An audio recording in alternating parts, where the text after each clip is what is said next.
This is a much more informal meeting than we typically have in Common Council chambers, so it's an opportunity for folks in the audience to ask questions.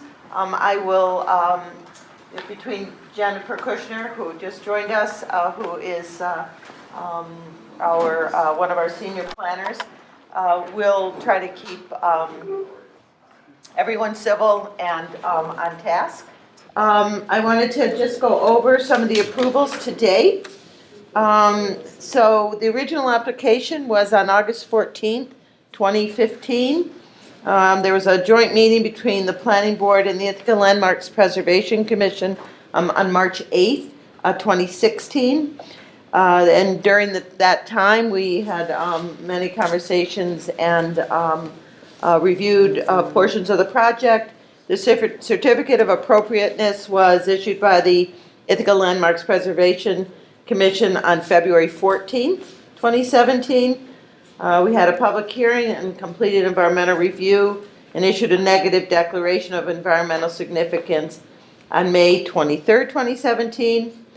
We reviewed dozens and listened to hundreds of comments about this project. As most of you know, there were a lot of concerns, various concerns, and we took them very seriously and put those into our decision for the approvals for this project. And the preliminary and the final site plan approval was granted on June 27th, 2017. Jen's going to just give an overview of our Cta Program, and then we will let the project team show you the project. After that, we'll do Q&A. Okay. Hi, I'm Jennifer Kushner. I'm a senior planner with the city. I'm just going to give you a quick overview of what the CTAP process is, the Community Investment Incentive Tax Abatement Program, or CTAP. It's a property tax abatement program that allows the property owners to apply for an abatement for a portion of their property taxes for a period of up to 7 years. The objective of the CTAP is to encourage development in the city that would increase jobs, increase the tax base, promote density in the city's downtown core, and encourage rehabilitation and redevelopment of underutilized sites, all to help create a vibrant downtown center. Project sponsors applying for tax abatement under the CTAP have to meet certain criteria, including a minimum size, density, location, municipal compliance, local construction labor, diversity, and housing requirements. However, this application actually came to the city before the housing requirement one, so that's not included in this one. In order to meet the minimum project size requirement to be eligible for tax abatement under the CTAP program, a project has to provide a letter from Tompkins County Assessment Office that states that the project will result in an estimated increase in the assessed value of the property by at least $500,000. In order to meet the minimum density requirement to be eligible for tax abatement under the CTAP program, a project either has to contain a minimum of 3 occupiable stories in height, or has to be a major restoration of an existing structure. The location requirement requires it to be in the downtown density district, which this property is located, or be a redevelopment of a brownfield site. The municipal compliance requirement, a project applicant cannot own or partially own any properties in the city that have any outstanding fees or violations or unpaid taxes. Local labor requirement, the applicant must commit to hire locally wherever possible. The city defines local as anyone residing in Tompkins or any of the 6 contiguous counties. In addition, if you're granted an abatement, the applicant is required to have the general contractor show proof of having solicited bids from local subcontractors in all of the major trades required for the construction of the project. Once the project begins, they're also required to submit monthly reports of all the workers on site with a summary of how many reside locally. Eligibility for the CTAP program is determined by a CTAP review committee, which consists of the mayor, the director of planning and development, which is Joanne Cornish, and Nels Bone, who is the director of community development for the IURA. They evaluate the project based on the criteria. If the criteria are satisfied, then they forward the application along with a letter of endorsement to the IDA. Heather McDaniel wasn't able to be here to talk about the IDA process, so I'll just quickly go over that as well. So once an applicant or an application is forwarded to the IDA, the IDA has the ability to abate a variety of local and state taxes. Its authority is guided by federal and state laws as well as policies established by the Board of Directors, which is appointed by the county legislature. Since 1973, the IDA has delivered incentives primarily to industrial and light manufacturing firms that create jobs and strengthen the local base. However, about 15 years ago, at the request of the city, the IDA began to also deliver abatements to downtown projects, to mixed-use, multi-story projects in the city's downtown core. The IDA has delivered incentives to projects downtown that have invested over $206 million in private investment and added about 940,000 square feet of new or renovated space, and have paid over $2.5 million in new property taxes, city, county, and school. Point of order, can you speak a little louder, please? Oh, yeah, sorry. The standard Cta property tax abatement begins at 90% in year one and decreases in equal increments over 7 years. Applicants can request an enhanced abatement of 10-year property tax abatement if they demonstrate financial need. The abatement will only impact taxes on the improvements to the property. No existing taxes are affected by the Cta. The IDA retains the ability to offer more than the standard abatement package based on an analysis of the impact on the economy, the needs of the business, and the input from the city of Ithaca.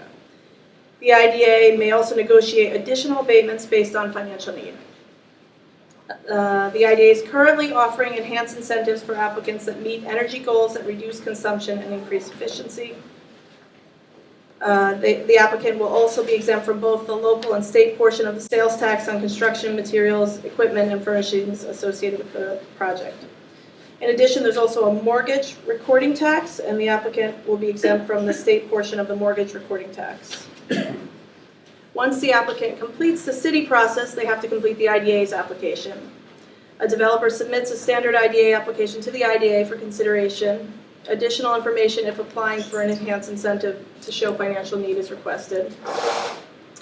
And then the IDA makes an independent determination of the project, separate from the city's process.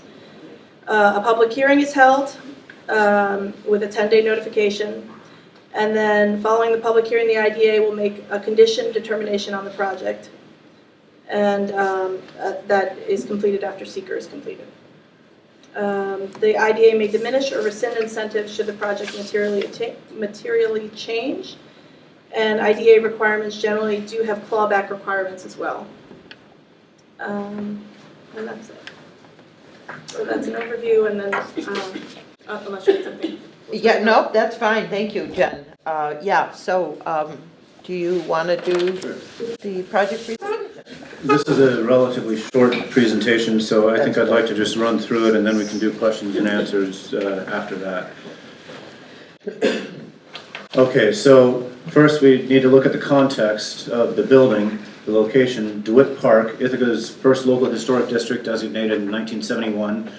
There are a lot of churches, schools, governmental buildings nearby, and some of the oldest buildings in the city. It's architecturally rich and historically significant. There are some site constraints. It was rezoned by the city to CBD, or Central Business District, 50 feet. The county owned it, and it was considered by the planning department as a transitional site from the urban core to the more residential neighborhood. The process, as Joanne alluded to, was pretty involved. The county issued a request for expressions of interest, and then the field was narrowed from 9 to, I believe, 3, and there was a request for proposals. There was plenty of community resistance. We were awarded the preferred developer status. Then we went through the ILPC design review, and Joanne actually summarized it much better than this slide does, but the whole planning board process. This has been very thoroughly vetted, this project. So this is just a really high-level timeline. The RFEI announced in October. In February, we got the of 17. Do I have that date right, Joanne? The ILPC certificate of appropriateness. Yes. Yes, and the site plan approval. So this is just a visual depiction of the building, and we were intending to save the columns. We were not able to. We also have to add to the structure. That's first floor parking, and then the building wraps around. So that's a double volume first floor, and then the second, the plaza level is a single. It's not a single height. It's not. I believe it's 17 feet. Is that right? 17 feet, huh? For From first floor up to the second. For that level. Yes. Yeah, from first to second, and then this is 10-foot floor to floor. And second, and then here, at the request of the ILPC and the planning board, the building steps back, and that's the fourth floor. So these are just some of the design iterations that we went through. We studied this quite a bit. As March 8th, there's June 14th. We abandoned a butterfly roof fairly early on. And this is where it's starting to resemble its current configuration. And that's what the project will look like when it's built. And that's just a typical unit floor plan. Here are some street views. This is looking east on Court Street. And they're looking, let's see, whoops, oh, that's the last one. And that's looking at the Cta Street facade. Yeah. So, with that, that's just an overview of the project. I'd be happy to go in more depth on any of the any questions. So I'm open to questions. Okay, we'll start question and answer, and by show of hands, I will call on you.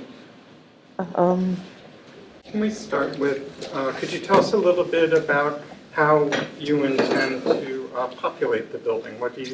Who do you see as living there? What Sure. kind of apartments are there? What kind So- of rents are you charging and that kind of thing? We are, this is going to be so-called active senior building, so there will be an age restriction 55 plus. The very lengthy design process added about 30% to our initial project budget, just with all of the changes that were required to satisfy community concerns, ILPC concerns. So this is going to be a luxury building. When we started working on this with Holt, I was hoping this would be more mid-market to upscale, but construction costs, and even with the advent of steel tariffs and things like that, it has just gone up and up. Oh, I should tell you a little bit also about the unit mix on the first floor. This is indeed a mixed-use building. We will have a 2,000 square foot community room that will be lifelong. The adjacent senior center will be given exclusive use of this community room. They will pay for utilities and custodial, but otherwise no rent. And they will be allowed to rent this out to other community groups. So hopefully it'll be a break even, and for them at least, and a nice addition to their facilities. We will have I don't know what the restaurant industry term is, but it's a 3-meal restaurant is how I call it. Breakfast, lunch, and dinner is our intention to serve that. And then we will have on a private lobby a spa and a warming pool and a fitness center. Use the mic, please. Oh, sure. Yeah.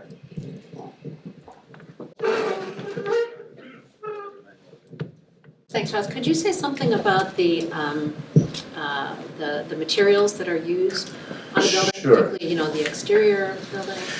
Yes, the materials, it's a brick building, and I didn't have a view of the courtyard. We will have fiber panels inside the courtyard. It's a public, semi-public, and then a private courtyard. It's kind of a divided space. That area there. But we're going to have a granite water table, which is the little low wall at the base of the building. If you think of Breckenridge, that has a granite water table, so that'll be kind of a similar look. We have a mix of storefront glass and then regular punch windows. And Tom, do you want to speak a little bit to the materiality? No, if you just gently pull that across, I think it'll come forward. I can walk up this. We are very high tech here. There we go. Okay. The building consists of primarily brick, as Frost mentioned. This is a brick that we worked with ILPC to identify. The vertical components next to the windows are a fiber cement board that are designed to break up the elevation and also have the appearance of shutters, but not traditional shutters. The horizontal elements are aluminum and Change to masonry. some are aluminum, Are they but still? yeah, Okay. the cornices are aluminum. The cornices are. But the horizontal strips are cast stone. And as Frost mentioned, the first floor and the commercial area is aluminum storefront, more traditional commercial materials. The upper floor windows are a wood and a composite fiberglass window system.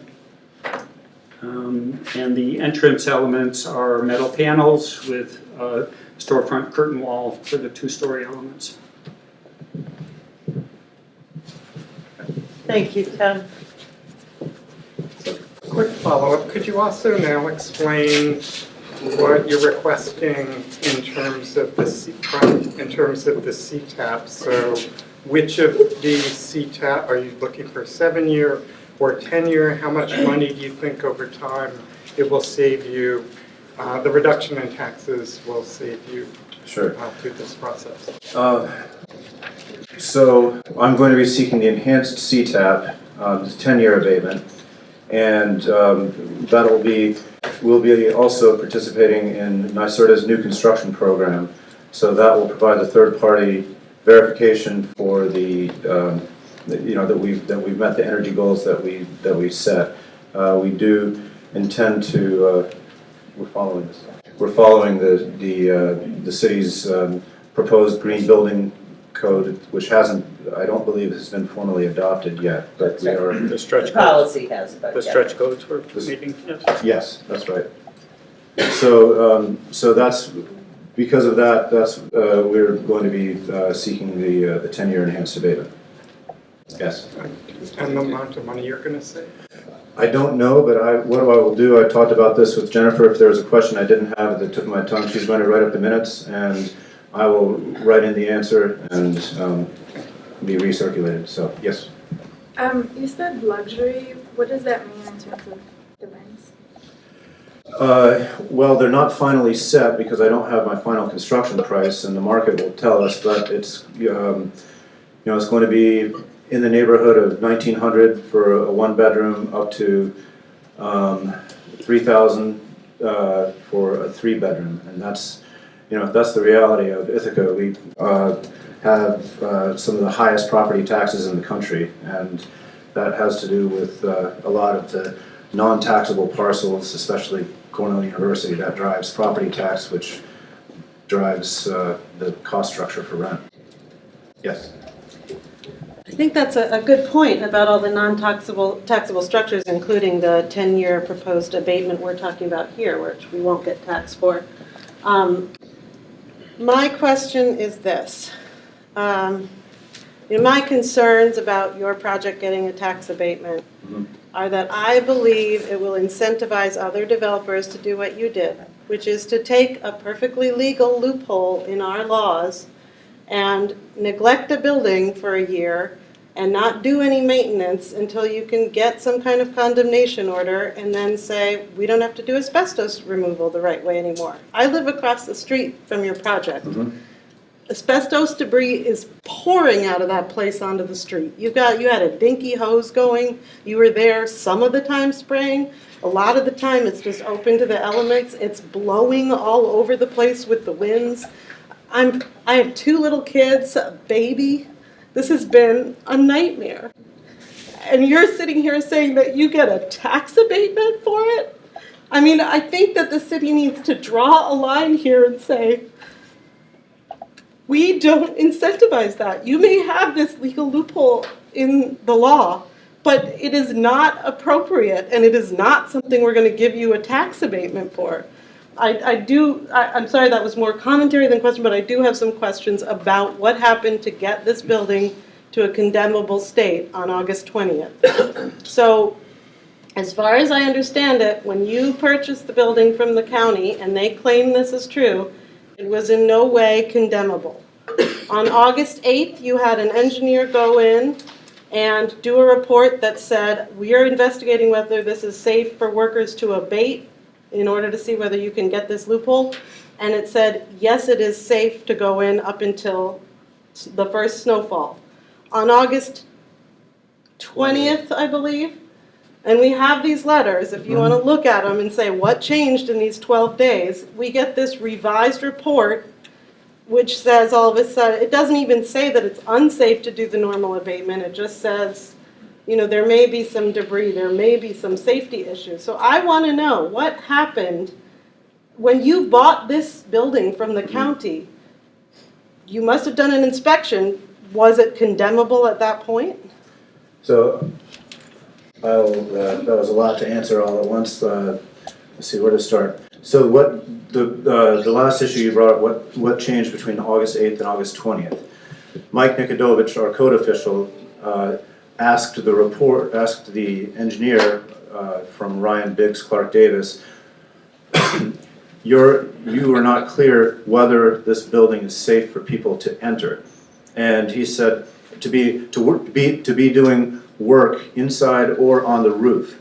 And so he said, I need to know, is it safe or not? Because as he said in his email, which I can certainly forward to you, he said, I need to know if life safety is a factor in here. If it had been safe for people to be on the roof, then it would be, he probably wouldn't have issued the condemnation order. But let me talk to you about the roof and the 1/32 inch membrane or corrugated metal structure.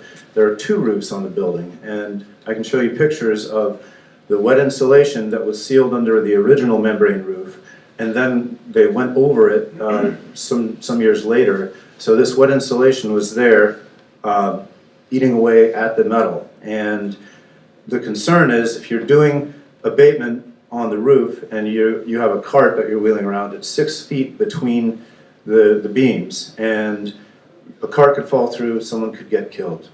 And I looked at the building and I saw debris was starting to fall from the ceiling.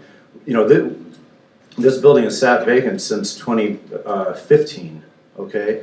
And I believe that's when the day reporting for the county finally moved out. So we have, there is a drop ceiling below the roof deck. And I'm sure you've seen the engineering report and showing the failure of the deck. That's not evident when you look at the black membrane roof. That's, you know, the black membrane is still pretty elastic. And that hid a lot of damage, a lot of very unsafe conditions. And I did not want to have people working inside the building. That's why I asked for the condemnation. As for the asbestos, I can tell you that all of our air monitoring reports have come back clean, and that we are following all of the spirit and the letter of the law and regulations that are put forth by the DOL. And we are only demolishing when the sprayer is going. Otherwise, this site is totally wetted down and covered at night between the... It's not covered, no. I'm sorry, but it's not covered. The debris is covered. The debris that has already fallen on the ground? Yes, that's what I'm referring to. That's Okay. what DOL requires. It's just kind of blowing in the wind. We're following what's mandated by the Department Alright, of but Labor. that's- Over by track equipment. But this doesn't answer my question, which is, because this is about whether you have been following all the regulations, and my question is how, if you were maintaining this building from the time you took control of it until the time it got condemned, how did it get into that state? You bought it, it was not condemnable, and then it was a year later. So what did you do to maintain the structure? You knew it was full of asbestos. So what did you do to maintain the structure so that it wouldn't get into a state from the time you bought it, when it was fine to abate, to a year later, when it no longer is? What did you do to ensure our public safety, that you were going to keep that roof safe so that you could properly abate it and not have to go to this emergency procedure of a dinky hose? It wouldn't have, if we had taken equipment up on the roof, it would have fallen through. It would have been unsafe. This problem arose over decades. This didn't happen just on my watch. 1 year did not cause this. 1 year did not cause all the rust. So you're saying that it was condemnable when you bought it from the county, even though they claim it was not? It was not visible. The drop ceiling was intact, the rubber roof membrane was intact. Between that, there's a lot of damage happening. You had an inspector go in and look? And Yes. they said it was condemnable at that point? Yes, they did. When you bought it? No, I didn't go in when we bought it. We had the same assumption as the county, that we were going to go forward with a normal abatement and we were going to demolish the building. And yes, as we advanced the design of the building, and because when you get to site plan review and you get site plan approval, you're only at 20% completion for the drawings. And it takes months to get to 100% completion. I didn't want to commit to construction or demolition until we had gotten all the way through the drawings and we knew what the building was going to cost. Because if I have a building that I can't afford to build, then yes, I still have to take the building down safely, but I mean, then I have to go back to square one. So that process, the design process, that's why the building sat. We had to get through that months-long design process. I'm confused as to what putting equipment on the roof has to do with abating the inside of the building. You disturb, it's in the engineering report, you had to remove materials in the roof and in the... No. You had 3 stories of asbestos. What about the roof? You didn't have to put equipment on the roof to abate the first, second, or most of the 3rd floor.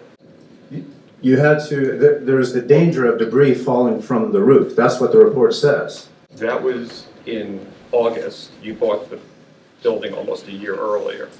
Yes, and as I said, this problem was hidden by the drop ceiling. When we did a more extensive investigation, that's when we found the condition of the roof deck. So the county officials are saying that you purchased a building that was structurally sound. That's what I thought. And you're going to ask them to okay a tax abatement, which implicit in that is that they sold you a structurally unsound building. I hadn't made that equation, but I suppose one could. I mean, I was going to seek an abatement regardless. I mean, that was part of the process all along. That's been part of my model. Well, how do we factor in your statement in the November meeting that you said you didn't do the abatement early on when you initially planned because you didn't have the money? Yeah, well, we are a small business and we had the money to deal with architecture. That's what we had the money for. We've raised capital. But not public health, you're saying? Pardon? But not public health. Not public health what? Architecture, but not public health. The building, we did not know the condition until we did the investigation in August. We assumed that the membrane was holding, that we didn't have wet insulation and a failed membrane under the existing black membrane roof, but we did. Are you familiar with a building code that requires you to maintain and repair roofs that have problems? But as Mike Nikodovich pointed out at our October meeting, the county falls under a separate code, and it's up to them to maintain it. Most of the damage occurred during their ownership. So now you're telling us the county is responsible for selling you a defective building, and you're going to ask them to give you a tax abatement. I assumed that the roof was sound enough to do the abatement and then demolish. It was not. Susie. Hi, I heard you state, I think that the engineer said the building should be condemned. Did you say that? You said something about the engineer's report saying that the building was condemnable. That's not my reading of the engineer's report. He never mentions the word condemnation. He doesn't recommend it. As Sujata pointed out, the building can be accessed, the interior can be accessed, and so I do want that clarified. You also said on the news that you were following EPA regulations as well. And now I hear you saying only DOL. We did send you and the mayor the enhanced guidelines, the EPA enhanced guidelines from 2016, and we hope that you would put some of those things into practice. One of the guideline recommendations is that even if it's in collapse, any part of the building that can be accessed, even if there's a wall falling down, you should get in there and get whatever asbestos out that you should. Have you read those guidelines? No, I haven't. Okay, well, then it's a little misleading to say on TV news that you're following the EPA I relied on what Delta Engineering told me. I am not an asbestos abatement professional, nor am I a structural or a civil engineer. I hire the best professionals I can find to give me the information that I need. And I'm allowed to rely on the professionals that I hire. But I think it's misleading when you say on the news that you are following EPA, guidelines, because that's, and DEC, which is not the case. Well, I have one more question, which is about the roof. Okay. And we took drone shots, and in the drone shots, the 2 penthouse doors are wide open. We had the wettest fall on record. The first snowfall, they're closed. Someone has been going in and out and opening and closing those doors on the penthouse. Now, if the insulation's wet, it would not have been good to have the doors wide open on the penthouse and this cross breeze coming through. If it's unsafe to enter, how is someone getting up there and opening and closing the doors? Go ahead. Yeah. So since the time we've taken over, my name's Chris Hyde too, I'm the Travis Hyde Yes. part. I So recognize take you. the mic, Chris. So every day before we had this condemnation, I would go over there to find people living in the library. They were breaking in. Every day I was sending staff over to button up the windows that they shattered, which you can't see. Nancy Metker's, you can only see it from her courtyard. So every day they were breaking in, we'd fix one, they'd break the next window. Then they'd come back, they'd break down. We caught people in there stealing copper. They would go to the top, we'd see them come out. So we had people coming to the property to pick up needles every day. So that's another one that's, Absolutely. we're trying to do everything we can. I can't stop people from standing in there besides posting guards on every corner to keep a homeless, drug user, or whatever else is going on in this city out of a vacant structure in this city. So we were doing everything. We even had people coming in to the building picking up needles. I caught them there one day and said, "What are you doing on my property?" "Oh, we're picking up needles from all the drug users." "Well, thank you." So they were I doing hear everything you, we Chris. can. So that's why I people think are out on the roof.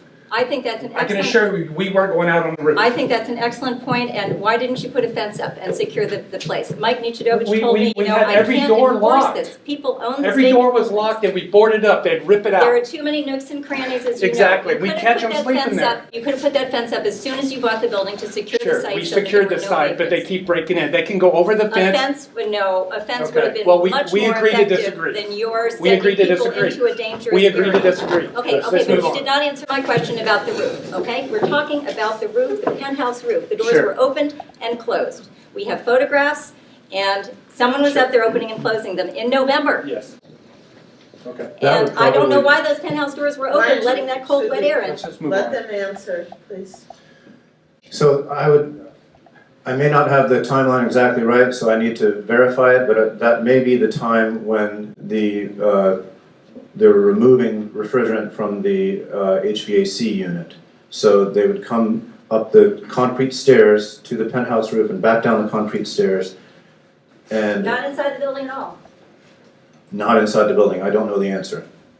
Well, These- apparently it's very hard to get to the penthouse without going through the building, according to the engineer himself, who did not go out The on the door roof. was not securable either, by the way. That was the one door that did not have a lock on it. The doors were open, and then they were And it closed. blew open. No, from- they did not okay. blow open, I'm Yeah, sorry. I'm sorry. The drone shots are very clear Yes, on ma'am. on the doors. Understood. And they were wide open, letting in that cold, wet air. Yes, ma'am. No wonder the insulation was wet. Okay, thank you. Any other questions?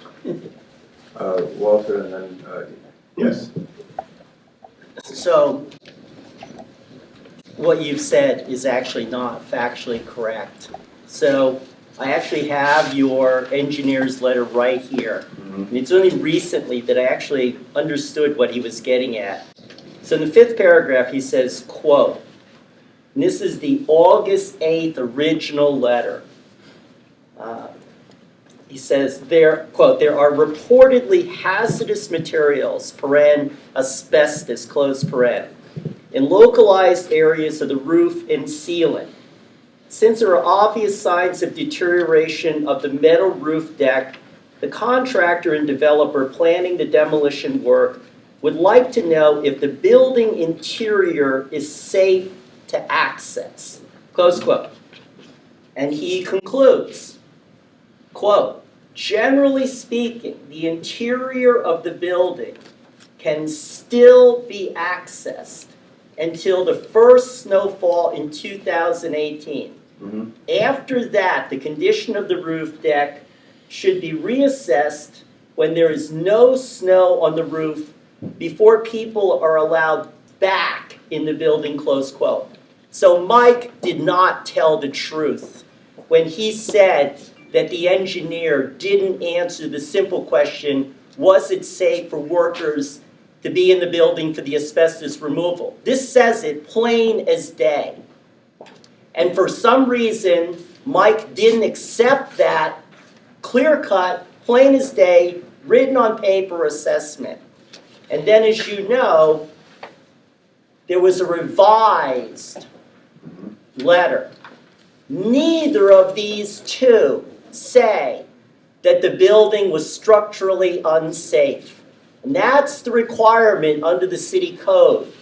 So when Mike wrote to you, quote, this letter is to advise you that based on the August 20th, 2018 letter from licensed engineer Christopher Luttrell, PE of Ryan Briggs / Clark Davis, Engineering and Surveying, blah, blah, blah, I am condemning the building.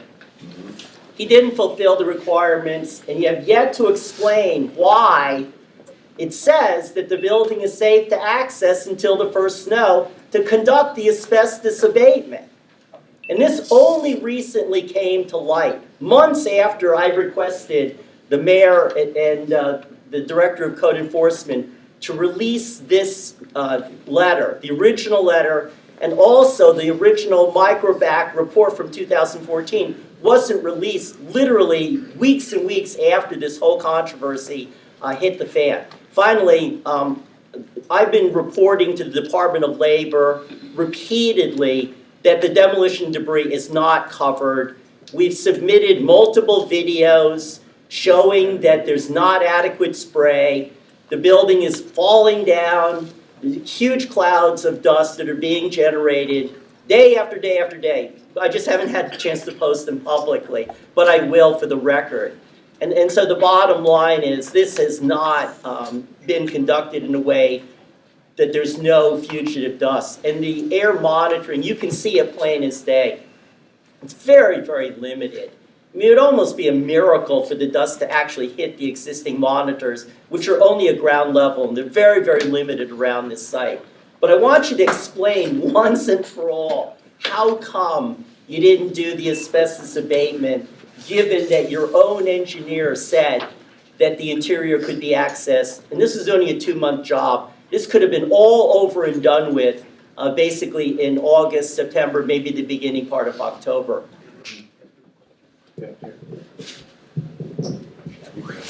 Walter, Can we have Frost explain this? I just want to ask a question because Sure. you quoted a part of the report that talked about accessing the building.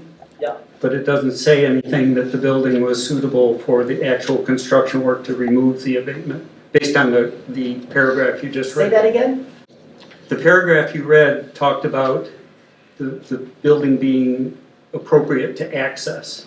Yeah. But I don't believe it says anything about doing demolition or construction work within the building. That's totally different than walking in a building and doing work. Did I misunderstand what you read? Well, number one, this is to halt, and it references the asbestos removal. I mean, that's the whole point of this. Is the interior But that's not able to be accessed to but that's not remove what the you read. asbestos? You read. You didn't Yes, read you did. that it was just to be accessed. That could be No, an no, engineer no, no. coming in to look, it There are doesn't say. reportedly hazardous materials, asbestos, close paren, in localized areas of the roof and ceiling, since there are obvious signs of deterioration of the metal roof deck. The contractor and developer planning the demolition work would like to know if the building interior is safe to access with regard to the asbestos. And he says yes. No, with removal. It says access. Yeah, to do the asbestos work. He doesn't So when say Mike that. says, oh, I just didn't know if it was safe to work in, that's not true. That's exactly what this says. No, it's not. Look, we can, you know, Lawyers may look at that later. yeah. So you're saying that this had nothing to do with doing the asbestos abatement? This was about an unsafe building condition. And I did not want to be responsible for someone getting injured or killed in the building. He didn't say it was unsafe. And this whole issue of having equipment on the roof is completely misleading. You don't have equipment on the roof to do an asbestos abatement inside the building. I'm talking about removing the amount of the asbestos that's at the mastic, I believe, at the perimeter and on the flashing.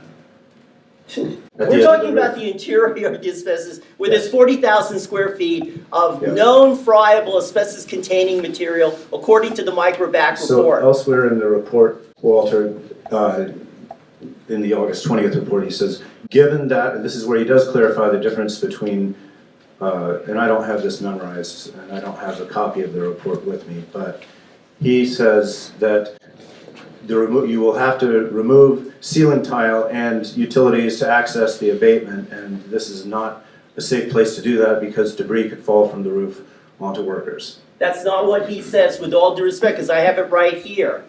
Well, He why don't you doesn't read me what say it says? it's structurally unsafe, which is the city code requirement. He says, quote, doing this work would potentially put personnel at risk of falling debris from deck failure. You're working right underneath the ceiling, right? It's not going to fall very far. If you look at the pictures and the revised letter, you can see the little flakes. They're totally teeny-weeny. The And so engineer this- had a broomstick, he was poking it with a broomstick on the lift. He wasn't fearing for his life. He poked it and some rust came down with a broomstick on the lift.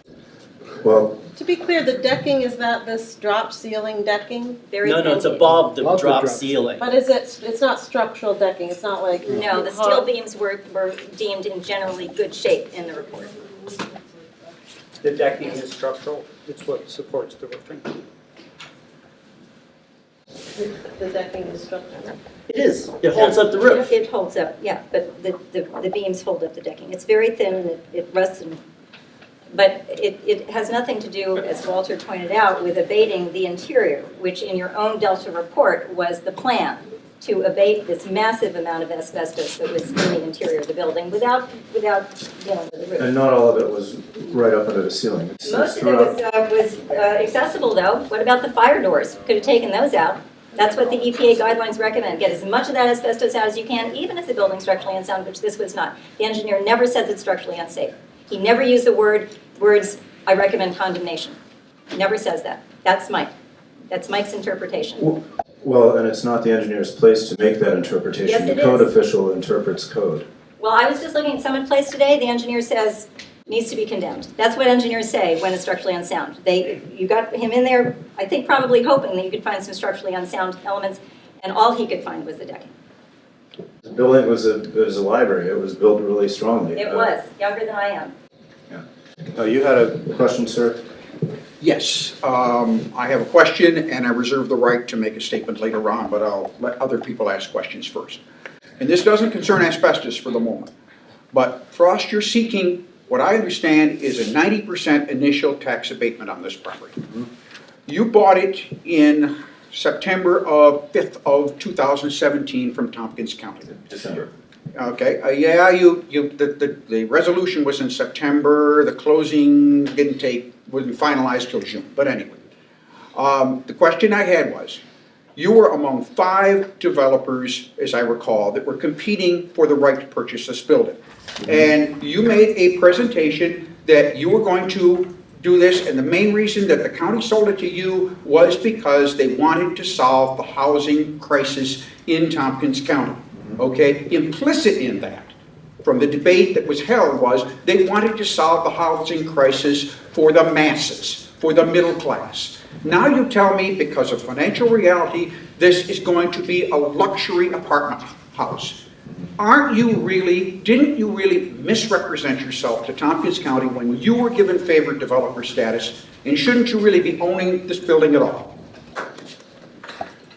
Okay, well, as I said during the presentation, or right after the presentation, the costs have gone up by at least 30%. That's your problem. Well, it sure is, and the way that I solve it is with an abatement, because, otherwise I don't have a project. Now, the problem is, if that, you take a loss on it. Or you don't build it at all, or you let somebody else have it. If you're undercapitalized and you can't afford to do the asbestos abatement. Well, The county sold you the building for $925,000.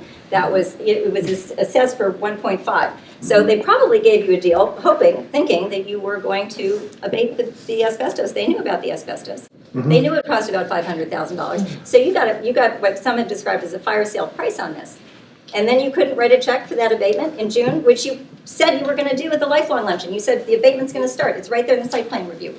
2 months for asbestos abatement, 2 months for demolition. And as I said, we were working through the design. I needed to know if I had a buildable building. You had years to do the design. You came up with 8 different designs. The asbestos should have been a priority if you were really concerned about public health and not your bottom line. Entrepreneurs take a risk, and you took a risk, and you might have lost your shirt on. Too bad. Did I hear you say that without the abatement, you can't do this building?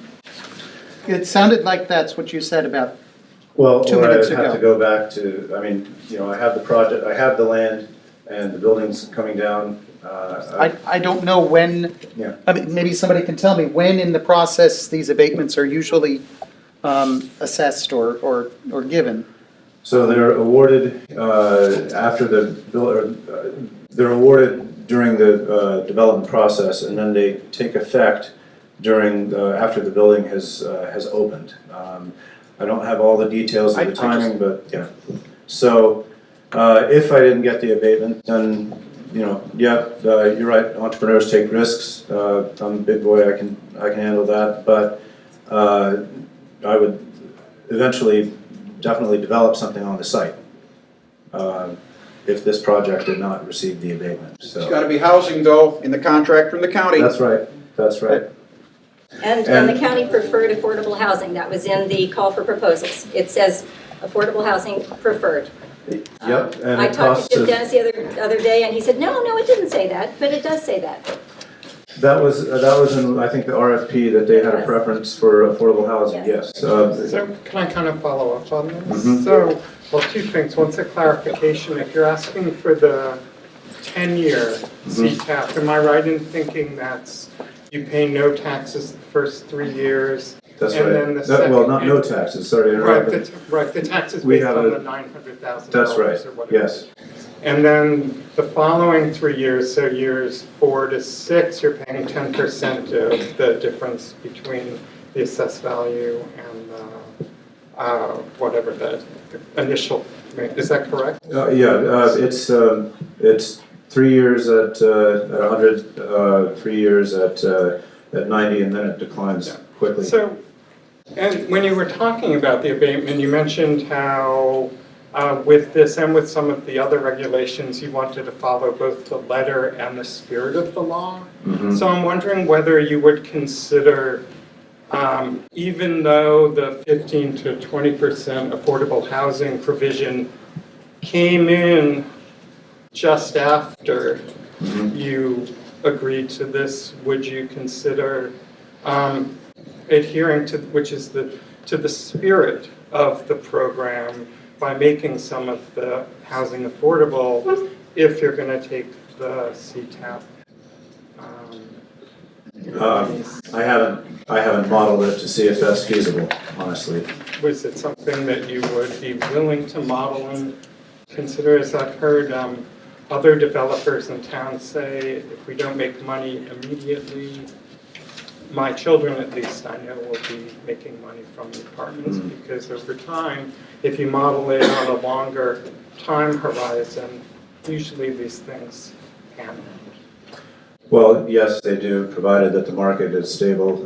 It is changing. There has been a lot of new units. So we actually are operating more like a normal market. Landlords have had real pricing power, and some have raised rents tremendously. We keep up with inflation, but I think just because the demand is high, you could get yourself into trouble financially if all of a sudden you're faced with vacancy, which, you know, we are now. It's been effectively zero vacancy downtown and in College Town. And so, you know, it is a balance that, you know, we've had a very strong market, but it's, like I said, it's changing.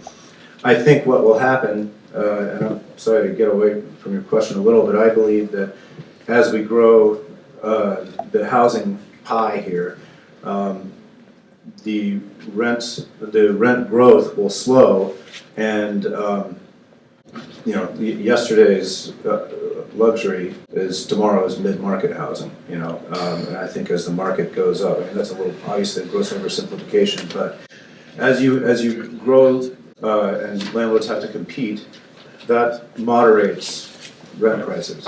You know, we could have a discussion about that, but I'm actually more curious here, especially with senior housing, where a lot of times you're talking about people on a fixed income, and a lot of the people who need senior housing, I think in the county, are people who actually can no longer afford the property taxes, say, and so to stay in their home, or it just becomes too much.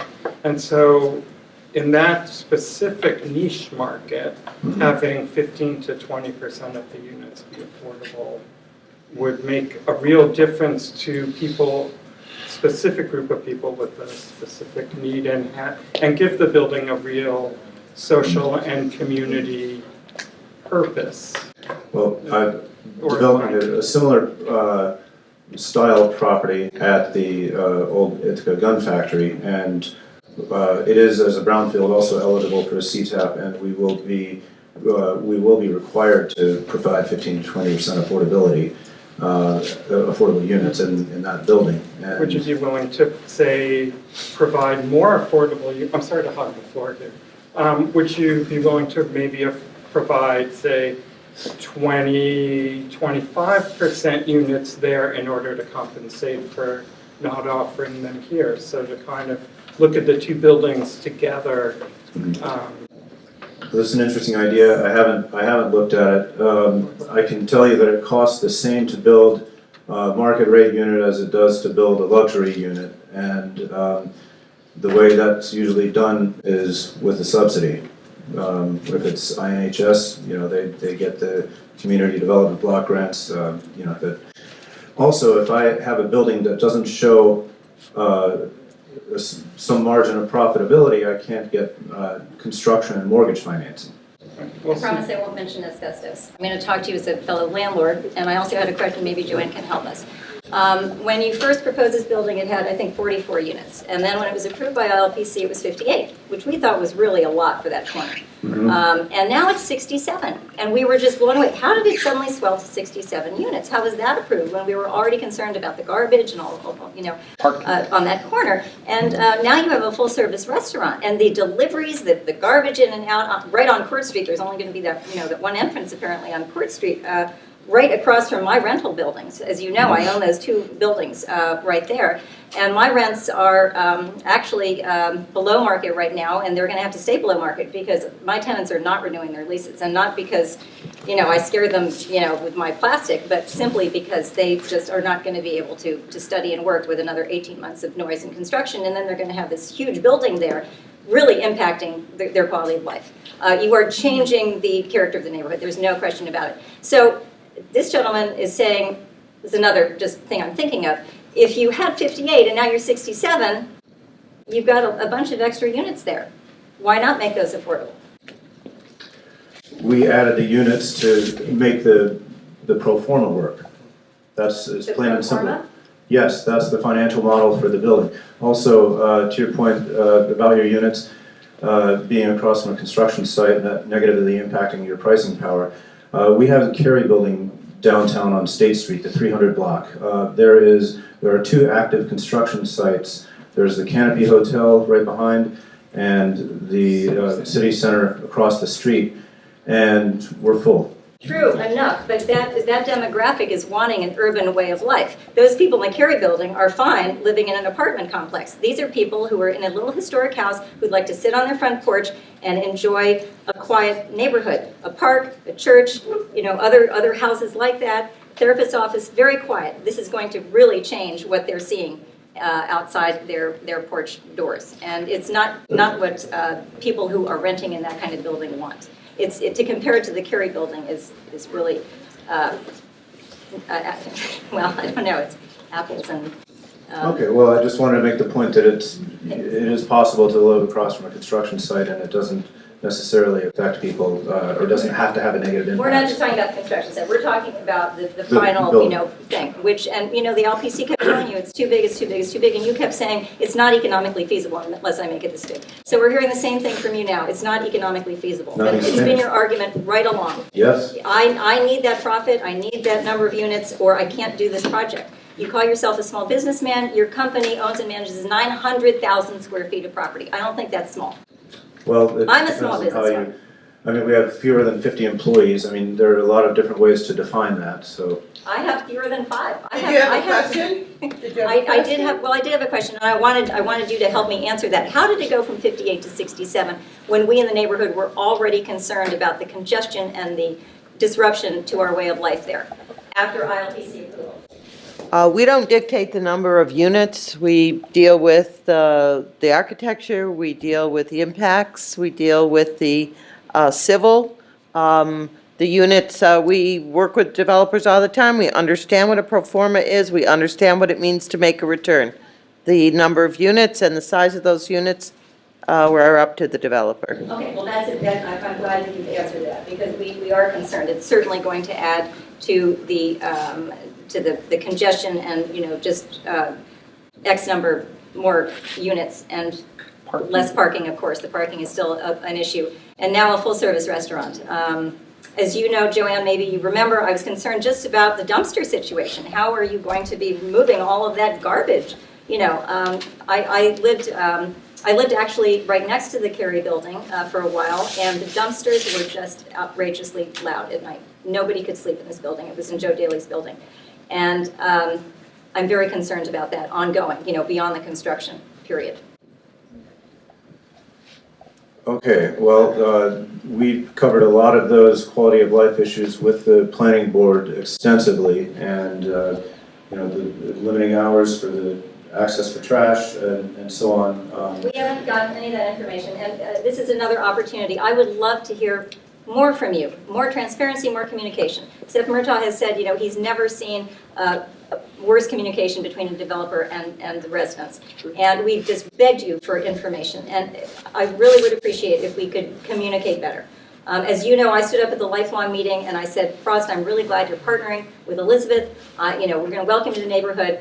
And I had gotten the information then that you were going to start in June with the abatement. And I was going to welcome you with open arms. And now I'm feeling betrayed. I'm feeling like my trust has been broken. I'm feeling like my neighborhood is being contaminated.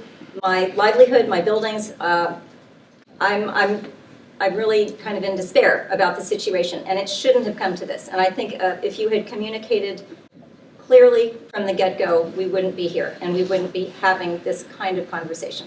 I am a very conflict-averse person, and this is not how I like to be. And so going forward, can we ask you for information? Can we ask the city to release information and not have to foil it and not have to wait weeks and months? And then I went today to the old library file, it's empty. The documents are not in there. Sorry, but There's is no this a city dumpster file? report, there's no, it's still empty. I don't control the city. Probably they've been digitized and they're Well, online. they told me they couldn't give them to me. And, it's again, this Nothing sense to of, hide. what are you hiding? Why can't we have access to these documents? These are public documents. The microbac report, we get it on a Friday, and then on Monday, they're demolishing it. We don't find out until that weekend how much contamination is in that building. I think the microbac report's been available from the county. Not to the public. No? The mayor saw it weeks ago. He mentioned it. That's how we knew about it. I don't know. I would say, if, one sec, please. If there are documents that we can give you, email me and I will. I went straight to the building department today. I said, can I see the library file? And the woman at the desk said, no, you can't. You have to talk to our code director. You cannot see that file. And so I sat down, and then she said, well, you can see it. She handed it to me, and there was a demolition permit, and the only other stuff in it was old stuff. There was no condemnation letter, there was no letter from Frost, there was no engineer's report, there was no Delta report. Gone. No asbestos survey, empty. It might, I can certainly find out where it is and why it was empty. It's been like that for months. We have begged and begged the city for information. And that is not how the public should be treated by the city. Yes, ma'am, question? I'll let Walter. It's online. Okay. Thank you. Joanne, I have a question. So it's my understanding that the applicant, in order to get this tax abatement, must be in full compliance with all applicable local laws and regulations and consent orders and all kinds of other things. So my question is, number one, have you done due diligence to find out if that's actually true? And then number two, as you know, I think they're involved with the Gun Hill redevelopment. There's 190,000 parts per million of lead at the site, and the allowable amount is only 400. And so in the spirit of things, it's my understanding that these tax abatements obviously have to go to people who are complying with local requirements and, the citizens and so forth. Would this, in effect, bar them from getting the tax abatement? I think if I may. Actually, yes. I can't answer that. I don't think it would. We're looking at taxes that haven't been paid, fees that haven't been paid. We're not looking at that, and I can't speak to that because this meeting is about the old library, and I'm sorry, I'm not prepared to speak. Have you done your due diligence on all their other projects in order to comply with the requirement? So we're in the process now of doing the municipal compliance, and we will be reviewing all the properties. But we're looking for any outstanding violations, any unpaid taxes, any fees or outstanding violations.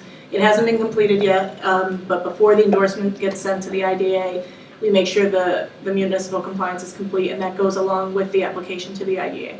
Would this address this ongoing contamination non-compliance at Gun Hill? If I can speak to that if it's all right, Walter. I will tell you that I think you know that we are in the brownfield cleanup program, and we've worked our way partially through that. So we're in compliance with the DEC regulations. Otherwise, we've paid our taxes. We've put fences up around the whole perimeter as required by the DEC. There's until we get the remedial action work plan approved by the DEC, we sit on our hands there. We still pay the taxes. That's really what the Cta review is about. I don't believe there is anything about environmental compliance. In any case, we are in a program already. So, with all due respect, you're not in compliance with the soil remediation requirements or the groundwater treatment requirements. You may have fulfilled procedural requirements for DEC's brownfield application, but there are vast exceedances at that site. I mean, Are we talking about the Ithaca Falls site now? yes. No, not Ithaca Falls, Ithaca Gun. I mean, Ithaca Gun, Yeah. but this meeting, Walter, with all due respect, is about the old library, so if you With all have. due respect, the requirement is that any project they're involved with has Well, to the be. answer is no to your question, because that will not mean that they are not in compliance. Actually, it says each property in the city owned by the applicant must be in full compliance with all applicable laws and regulations. With all applicable laws and regulations, not just taxes or. And not just taxes, and not just ones, in other words, if we point out that there is actually a lack of compliance, even though you don't have a fine, you could still be in lack of compliance. We are in Or if you compliance. didn't repair a roof for a year, that maintenance, international property maintenance codes requires you to do, even if you don't have a code violation issued, you are not in compliance. It also applies to buildings apparently that you own a 20% stake in. So we don't even know what other holdings you have beyond Well, the it's going to be a matter of public record, investigate away. It should be We're a in matter of public compliance. record sooner rather than later, before this endorsement is. It will be, it has to be. It has to be. Well, I don't see any public records to that It effect. I'd like to know. Hasn't been completed yet. But We're all the looking at other it. properties will be listed, and it'll be part of the application packet. Including Yes. the ones that he Include- owns a 20% Yes, stake of. including any properties that he owns a portion And of. how come that's not done now, when you're It's asking in the for an process abatement? of being done right now. We're investigating Yeah, it. I mean, it takes it'll happen time. before the endorsement Well, goes you've got an forward. awful lot of time. A lot of time. Part of the process. I would hope that public comment can be directed towards those compliance issues, though. So if people have identified compliance issues at any of the properties that we as a public want to bring to your attention, since as doing your due diligence, you say you're not looking at a lot of potential laws and regulations and whether there's compliance with them, I would hope that you do open it up for the public. But I will say, I did have questions about your compliance with, the maintenance regulations over from the time that you bought the property until now. I'd like to know if you've hired, what kind of maintenance you've done on the property, who you've hired to do the snow shoveling, because I haven't seen it being shoveled most of the time. What's happening in terms of what you've actually done to maintain this? So before the construction fence went up, we were shoveling at every snowfall, well within the 24-hour period. I mean, that's how we operate at all of our properties. Our sidewalks are cleared. You have a company that's been doing that? We do that with Travis Hyde Properties, our in-house management company. It was not done at the old library. I had many photographs. You're supposed to clear the sidewalk. There's a little path. And I raked the leaves last fall. There was a mat of leaves. It was so slippery you couldn't go down the sidewalk there. Now, I spent hours what there. about the building itself? Were you maintaining structural walls, doing work to maintain the roof? What, if anything, did you do to that effect? We kept the building secure. Chris, do you want to? Yeah, again, we went over there on visual inspections every time to go around to see who was in the building. We went in there, they break in, we chase them out, please don't come back. On the building? Just visual Because inspection, because we were getting ready to demo it. I wasn't prepared to go in there and see if the An wall. entire year before you went into demo. That's a long time, and it's Again. amazing that a vagrant did not set that building on So fire. I just Yeah. want to clarify, maintenance is a local regulation and rule, and maintenance is a responsibility, and lack of maintenance is why we're here right now. So while we're in a situation where my children are potentially going to have a diagnosis of lung cancer in 30 years, and are going to, this is not okay with the community that this building is being torn down this way. So I'm wondering, you're saying you didn't do maintenance. I think that needs to be heard and understood. There was zero maintenance done. And I have another question, but actually I'll wait and see. Mark? I'm sorry if you said this at the beginning before I arrived. What is the timeline of this process for deciding? I understand that the mayor can make a recommendation. Do other people on the council make a recommendation to the board for, and when do these decisions get made? That's totally fine. The city will endorse the project. It has to meet a certain criteria. If it meets that, we pass it on to the IDA. The IDA really is the decision-making body.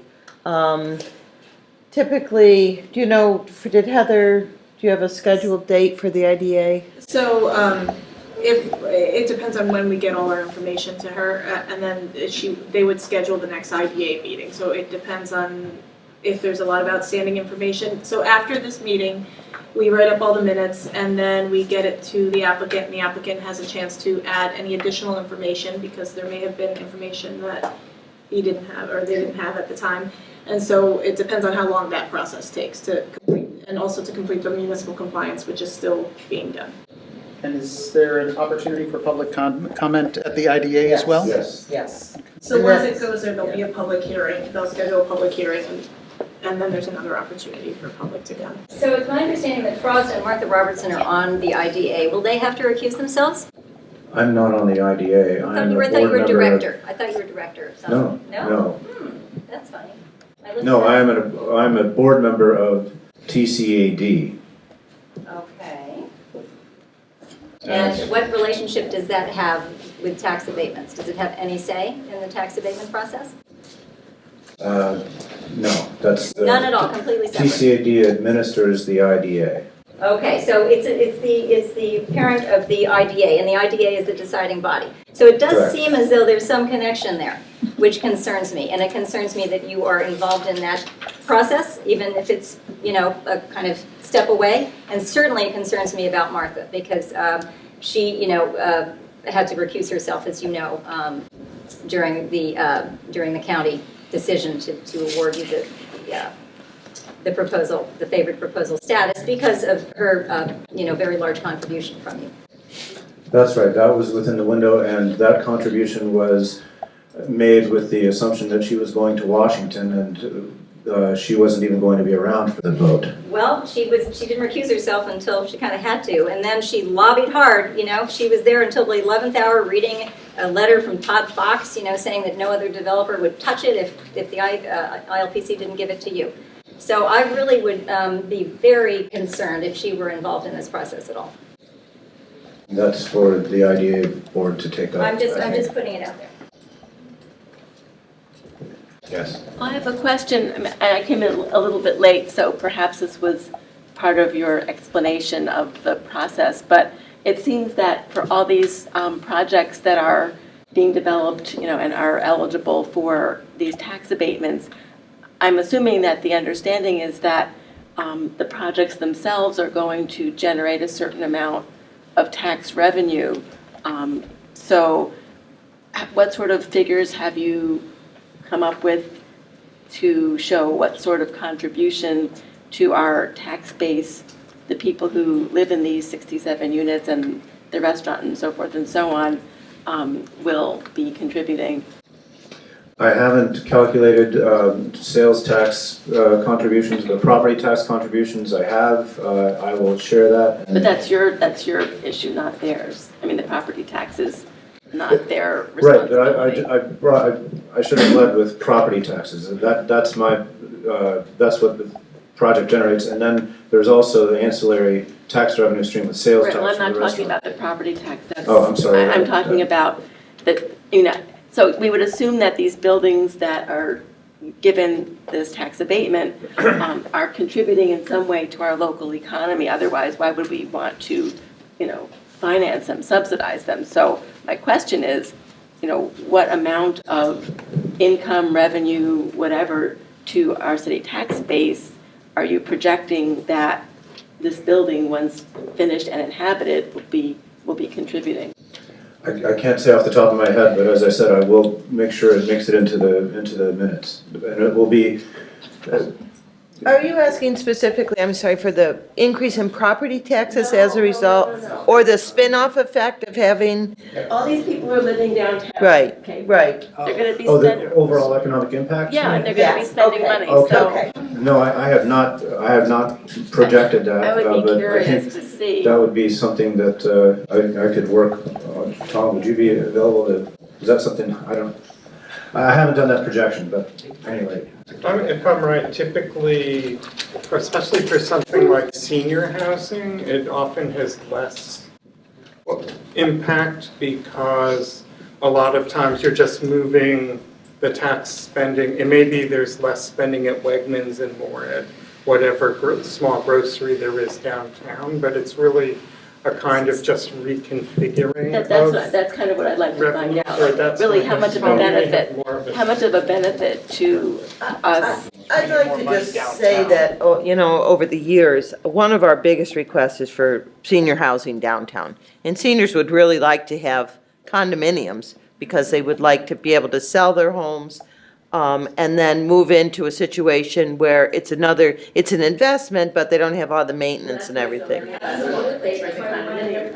Well, that's very true, but as we have come to find out, condominium development in New York State is very difficult, and we come so close so many times to actually being able to get a developer to do the condominiums, and then they back away because of financing complications.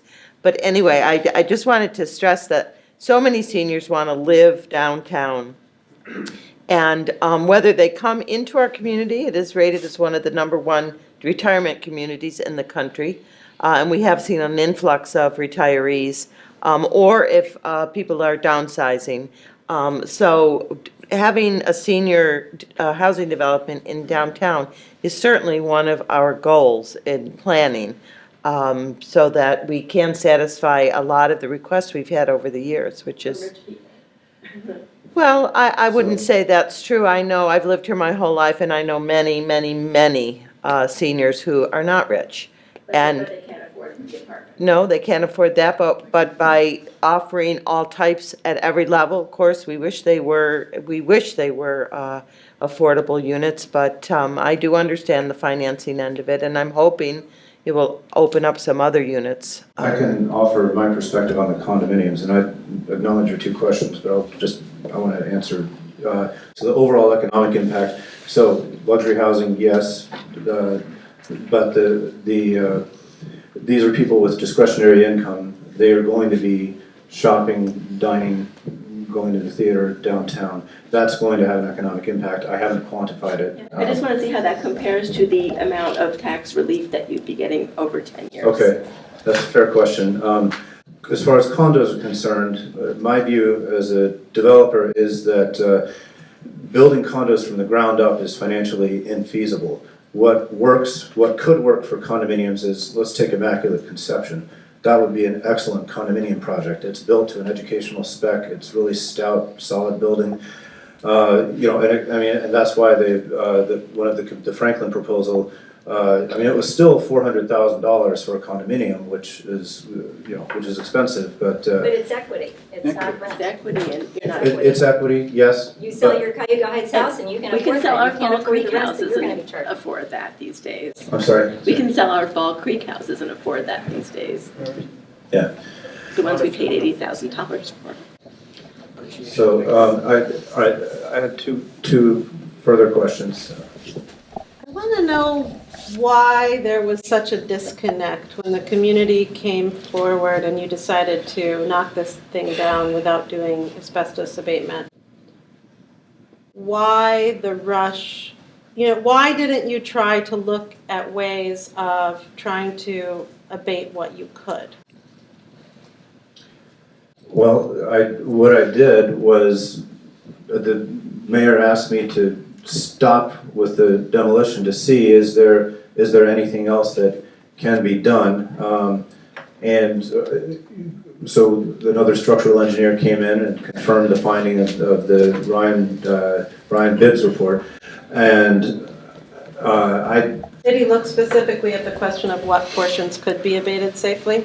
Because we were handing in EPA guidelines, and we were on email chains, and we were talking to you, and you were very well aware of our extreme concern as your neighbors over what this project was going to do to us and our families and our whole community that's walking by there.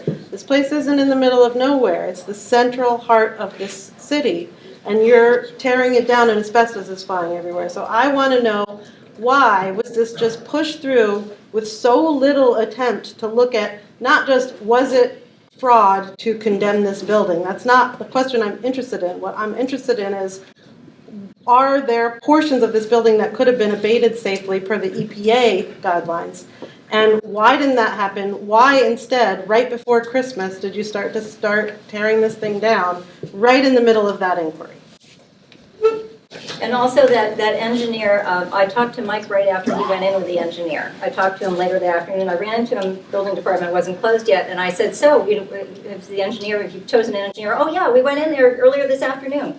We went in and I said, did you get it on a lift? Oh no, we just looked up with binoculars. I didn't want to spend very much time in the building because it's pretty icky in there.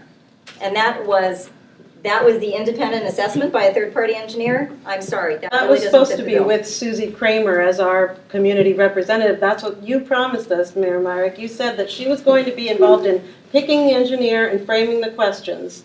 And you did promise us that. Ken Jaffe asked that, and you said, yes, that would be a great idea, we will do that. Certainly instead, we get we don't get an independent assessment, we get a peer review. And certainly the question that was going to be asked is, how can we shore this up? How can we do the ridiculously safe plan, in your words? We've gotten the ridiculous plan, unfortunately, a really ridiculously risky plan.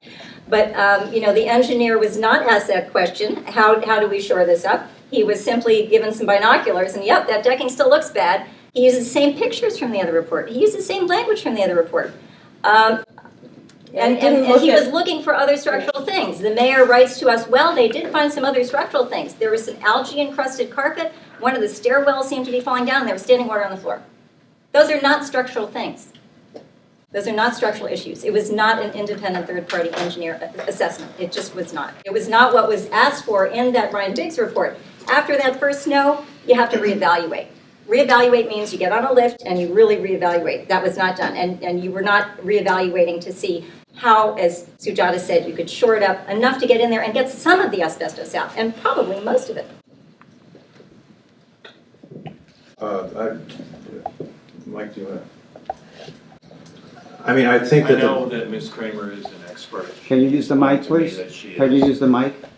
And I'm going to rely on those engineers, and we'll go from there.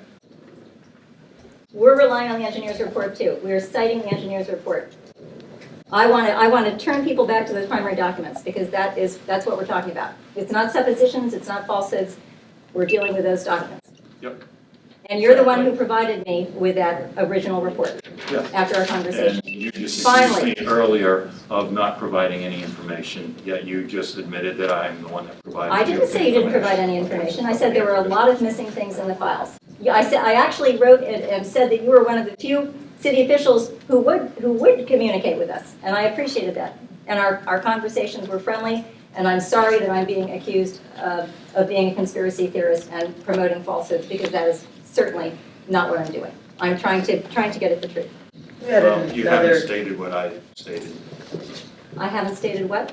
You didn't state what I said, honestly. I would like to respond to Susie's question in a way that's at least moderately supportive of you. Okay. So I think that, on one hand, concerning asbestos, you exhibit indifference and ignorance in service of the bottom line, but that's actually that's your job, is to be worried about the bottom line. And I think you sort of walked into a situation where the city has been sort of encouraging that ignorance and indifference and encouraging demolition over abatement for a long time in buildings that are going to be demolished eventually. So in a way, you have some reason to be shocked by people asking for things to be done properly. So I think it falls really to the city officials to be dealing with this, because they're the ones whose job it is to be neither ignorant nor indifferent about this. And there are recommendations and regulations from the EPA of which you are ignorant of those, but that's not your job necessarily. That's the job of the city officials, to be on top of that. And as I said earlier, I rely on the engineers, the professionals who do this, to tell me what's the right way forward. Delta Engineering. What they've figured out is how to work within the loopholes and how to not follow the most up-to-date recommendations. When you have a chance to bother to read the EPA reports and the enhanced guidelines, you will see that you're not following them.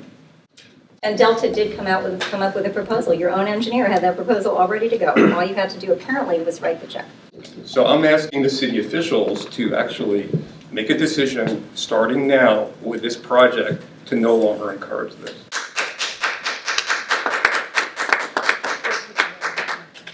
Are you willing and or able to give us numbers, what it would have cost to abate this building versus the demolition that you are currently doing?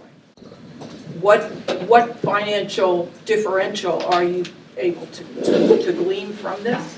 There's not a whole lot of difference. I would need to sit with Delta to quantify.